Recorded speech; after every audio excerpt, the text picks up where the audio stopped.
السلام عليكم اخوان، مرحبا بكم معنا في هذا الميني فلوق او فيديو طويل. مرحبا بالجميع. المهم الاخوان غادي ندير لكم دراسة الجدوى ديال 100 دجاجة 100 دجاجة مع 10 الفرارج ان شاء الله. شحال غادا تاكل عليك في الشهر، شحال غادا تبيض لك تقريبا، شنو هما الادوية اللي غادي تنجح بهم هذاك راه القاطع ديالك. المهم الدجاجة بياضة، نهضر لكم انا على الدجاجة بياضة. هذا يكون شي موضوع على ديال الفلوس غندير لكم فلوس ان شاء الله. المهم نتوما ديروا لي تعاليق واش بغيتو الفلوس ندير لكم فلوس الاخوان ومرحبا. المهم الاخوان كما كتشوفوا مثلا نديروا دراسة الجدوى ديال 30 دجاجة ديال 100 دجاجة. بالنسبة لهذوك الاخوان اللي كيقولك الدجاج ما فيهش الرباح ما فيهش بزاف د الحوايج، هذوك راه ما يربحوا ما يخلوك تربح الاخوان. هذوك راه شحال من واحد منهم عنده مشروع كيدخلو في السيمانة 1000 درهم، 2000 درهم على حساب القاطع اللي عندك. واش فهمنا؟ الارباح كتراكم على حساب القاطع اللي عندك. المهم غنبداو اللي عندنا قاطع ديال 100 دجاجة، 90 دجاجة و10 الفرارج. 90 دجاجة الاخوان غادي نحتاجو لها في الاكل ديالها تقريبا تاكل عليك، كل 10 دجاجات كياكلو كيلو. يعني عندنا شحال من 10%، عندنا 10 20 30 40 50، عندنا 10 كيلو في النهار. 10 كيلو شحال جاو؟ 10 كيلو جاو سيدي سوم 5 دراهم التخليطة. ملي كتخلط كتميلانجي داك راه البيب ديال البياضة والشعير رويزة وفارينة والتركية كيتقام عليك الاكل ب5 دراهم ولا 4 دراهم ونص. نديرو حنا 5 دراهم الماكس. 5 دراهم 10 كيلو ب50 درهم الاخوان، 50 درهم.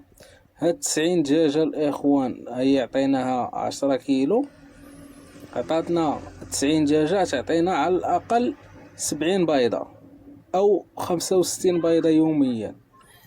هاد 65 بيضة يوميا الاخوان نديرو حنا الفد ندير 3 دراهم والذهبي ندير 4 دراهم.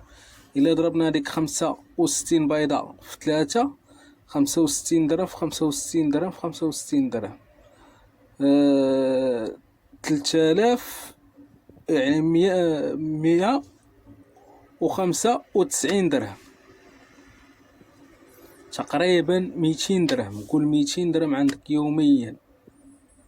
هاد 200 درهم نحيدو من هذيك 50 درهم ديال الاكل وفيها حتى الادويه. 5 دراهم ديال الادويه يعني كتقام عليك من الشهر كامل. والدجاج ما كيحتاجش شي دواء اللي كتقول مثلا عندك الدواء وعندك بزاف د الحوايج. غتشري له مضاد سموم 50 درهم ديالو في الشهر. غتشري له شنو سميتو واحد الدواء سميتو كولوكس. تفهمنا الاخوان؟ هاد جوج ادويه ب100 درهم صافي. هادشي اللي كاين. وانت سيدي الا ضربتي هذيك 100،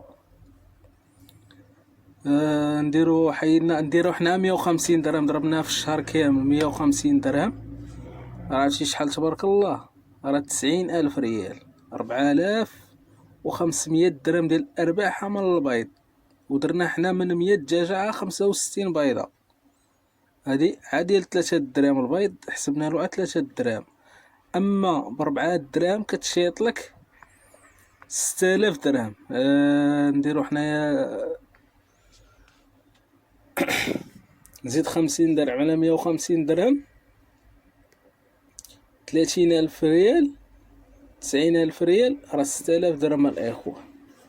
شوف تبارك الله شحال ديال الارباح كاينه. وفي هاد الفتره ديال اللي انت عندك الدجاج، عندك 100 دجاجه كتبيض لك وعندك فقاصه، راه كيتزاد الربح كيتدوبل عندك الاخوان. مثلا كتشري فقاصه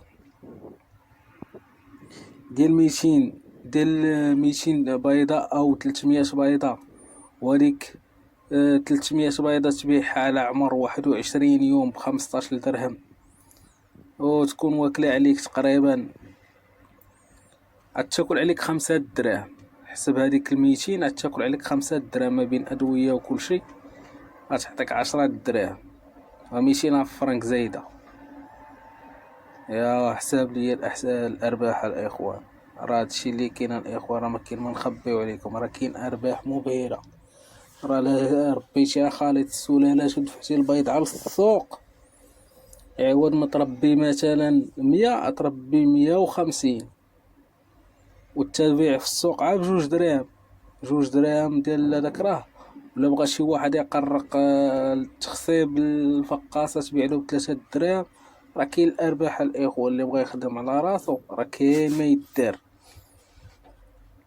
انا حسبت لكم هذاك الشيء بالخوشيبات، يعني حسبت لكم الادويه، حسبت لكم الاكل،